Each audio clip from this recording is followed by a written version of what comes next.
പോറ്റിയെ കേറ്റിയെ സ്വർണം ചെമ്പായി മാറ്റിയ എന്ന ഗാനമാണ് തിരഞ്ഞെടുപ്പ് പരാജയം എന്നാണ് LDFന്റെ ആരോപണം. പാട്ടിനെതിരെ കേസെടുക്കുവാൻ സ്റ്റേഷനിലെത്തിയപ്പോൾ അവിടെയും കേട്ടത് അതേ പാട്ട്. പരിഹാസവുമായി MLA ഷംസുദ്ദീൻ.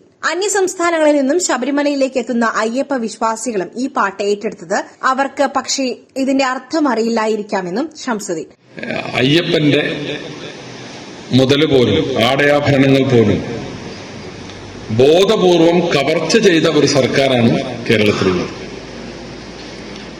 അത് കവർച്ച ചെയ്തു എന്ന് മാത്രമല്ല, അതിൽ കിട്ടിയ പ്രഹരമാണെന്ന് എല്ലാവർക്കും വ്യക്തമാണ്. ഈ തെരഞ്ഞെടുപ്പ് കഴിഞ്ഞപ്പോൾ ഏറെ വിചിത്രമായൊരു സംഗതി നമ്മൾ കണ്ടത്, ഒരു പാട്ടാണ് തങ്ങളെ തോൽപ്പിച്ചതെന്നാണ് ഭരിക്കുന്നവര് ധരിച്ചിട്ടുള്ളത്. പാട്ട് ഒരു ഘടകമാണ്. കലാരൂപങ്ങൾ തെരഞ്ഞെടുപ്പിലും രാഷ്ട്രീയ പ്രചരണ രംഗത്തൊക്കെ വലിയ ഘടകം തന്നെയാണ്, അല്ലേ? പോറ്റിയെ കേറ്റിയെന്നിപ്പോ ആരും പാടാത്തവരില്ല, എല്ലാവരും ആ പാട്ടാണ്. ഇതിന് പരാതി കൊടുക്കാൻ പോലീസ് സ്റ്റേഷനിൽ ചെന്നപ്പോ പോലീസ് സ്റ്റേഷനിലും ഈ പാട്ട് ഇങ്ങനെ കേട്ടുകൊണ്ടിരിക്കുകയെന്ന് പറഞ്ഞു. ഇവര് ഈ ഒരു കള്ളപ്പരാതി ഉണ്ടാക്കിയല്ലോ പാട്ടിനെതിരെ കേസെടുക്കാൻ വേണ്ടിയിട്ട്. അപ്പൊ ഒരു പാട്ടിനെ പോലും ഇങ്ങനെ ഭയപ്പെടാൻ പാടുണ്ടോ? അവിടെ ചെന്നപ്പോ പോലീസുകാരെല്ലാം ഇരുന്നിട്ട് കേൾക്കാണ് ഇത്ര പോറ്റിയെ കേറ്റിയെ സ്വർണം ചെമ്പായി മാറ്റിയെ.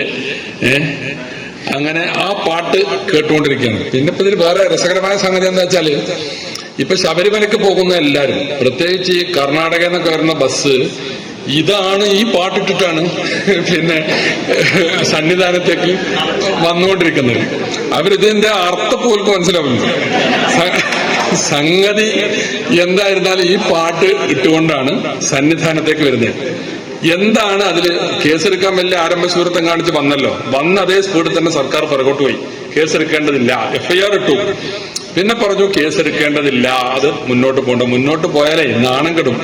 കോടതിയിൽ ചെന്നാൽ കോടതി വരാന്തേന്ന് എടുത്ത് വലിച്ചെറിയും. കാരണം എന്താ, അതിൽ ആ അയ്യപ്പ വിശ്വാസത്തെ അല്ലെങ്കിൽ പിന്നെ ശബരിമലയെ അപകീർത്തിപ്പെടുത്തുന്നതോ ആക്ഷേപിക്കുന്നതോ ആയ ഒരു വരി പോലുമില്ല.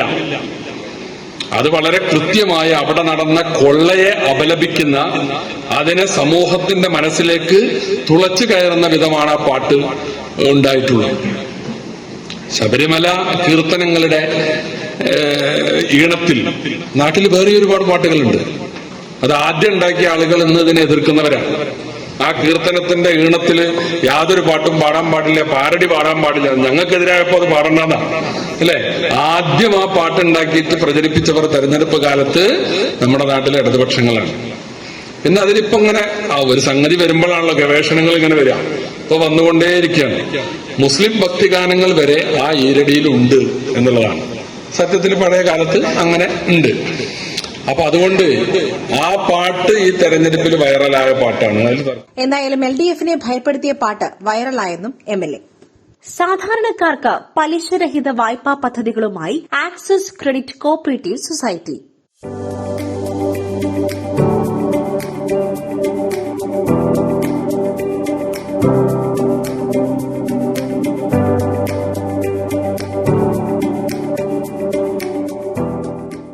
ധനകാര്യ സ്ഥാപനങ്ങൾ പലതുമുണ്ടാകാം. എന്നാൽ ₹1 പോലും പലിശ ഈടാക്കാതെ സ്വർണ്ണ വായ്പ നൽകുന്ന സ്ഥാപനം ആക്സിസ് ക്രെഡിറ്റ് കോഓപ്പറേറ്റീവ് മാത്രം.